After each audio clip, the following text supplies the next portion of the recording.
3, Yambala for me. 2, 1, Yambala for me. It's okay, it's okay, it's okay, it's okay.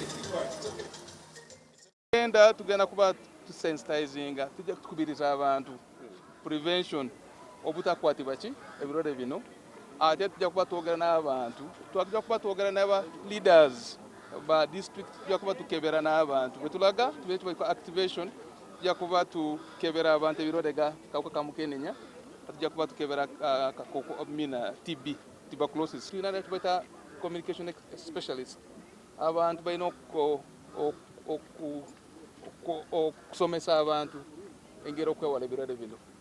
Kakati kampeyini eno eyanyambalira kondom, nyambalira masiki, nyambalira ekikofiira ng'owuuba luutu otwala abantu okomawo, nyambalira omusipi wesiba omusipi ng'osomba abadigize, ejjidde mu kiseera kituufu. The only way we can definitely access care is to know our status. So that's the entry point. But also when you know your status, it changes your perception and the behavior. Request the government, this is the time to back up this campaign. Let the ministries unite and we enforce this campaign to the maximum expectations. Yeah.